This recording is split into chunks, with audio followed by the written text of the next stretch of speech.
OBC समाज द्वारा आज एक विशाल मोर्चे का आयोजन किया गया और यह मोर्चा संख्या के हिसाब से काफी सफल रहा।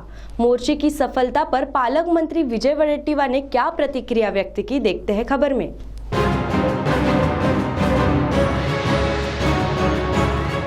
चंद्रपुर शहर में ओबीसी समाज द्वारा जाति न्याय जनगणना की मांग को लेकर एक विशाल मोर्चे का आयोजन किया गया, जिसमें बड़ी संख्या में लोक प्रतिनिधि भी उपस्थित थे। यह मोर्चा दीक्षा भूमि से निकला। इस मोर्चे के द्वारा ओबीसी समाज ने एक प्रकार से अपना शक्ति प्रदर्शन किया और इस मोर्चे का समापन एक सभा से किया गया। वहीं इस दौरान ओबीसी समाज की एडवोकेट अंजली साल्वे ने अपनी प्रतिक्रिया व्यक्त की। 2021च्या जनगणनेमध्ये जेव्हा प्रीटेस्ट झाली तेव्हा त्या प्रीटेस्टमध्ये ऑगस्टमध्ये जी प्रीटेस्ट झाली त्या प्रीटेस्टमध्ये ओबीसीचा कॉलमच नाही आहे। जेव्हा की संविधानाला अपेक्षित ओबीसीची जनगणना ही अपेक्षित होती, पण प्रत्येक वेळेस सरकारने ओबीसीची जनगणना केली नाही। त्याच्यामुळे 1931चा जो आकडा आहे 52% ओबीसींना 27% आरक्षण मंडल आयोगाने दिलं, पण आताची ओबीसीची जी संख्या आहे ती वाढलेली आहे आणि अशा परिस्थितीत वारंवार मागणी करून सरकारची जबाबदारी असताना ओबीसीचा कॉलम सरकारद्वारे डावलला जात आहे।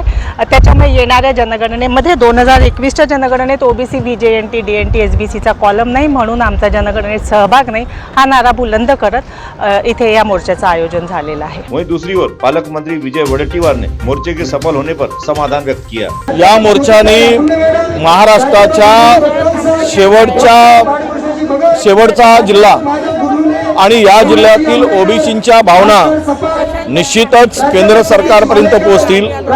राज्य सरकारपर्यंत मी मंत्री जरी असलो तरी मुख्यमंत्र्यापर्यंत पोहोचावेत आणि जो सातत्यानं ओबीसीवर अन्याय चाललाय, आमच्या अनेक विषयामध्ये डावलण्याचं काम झालंय मागील वेळेस, त्यामुळं हक्काचं मिळावं, लोकसंख्येनुसार मिळावं ही या मोर्चेकऱ्यांची मागणी आहे। आणि त्याबरोबर येणाऱ्या 2021 मध्ये जी जनगणना होणार आहे देशामध्ये, त्यामध्ये ओबीसीचा कालम वेगळा करावा आणि ओबीसीला त्या ठिकाणी त्यांच्या लोकसंख्येप्रमाणे त्यांच्या संख्येप्रमाणे त्यांना हिस्सा मिळावा ही भावना या ठिकाणी आहे। मला या ठिकाणी सांगितलं पाहिजे की आपल्याला आज ओबीसी आम्ही 52% म्हणतो, पण आरक्षण 27% निम्मा मिळतंय आणि ईडब्ल्यूएसला आरक्षण 10% मिळालं आहे, म्हणजे त्यांना 100% आरक्षण मिळतो आहे। अनेकांना 100% आरक्षण आहे। मग आम्हाला घटनेने दिलेल्या अधिकारानुसार तो सुद्धा आरक्षण मिळताना त्यामध्ये अनेक मोठ्या प्रमाणात बॅकलॉग आहे, तो बॅकलॉग भरला गेला पाहिजे। हे कधी शक्य होईल तर ती जनगणना झाल्यानंतर शक्य होईल।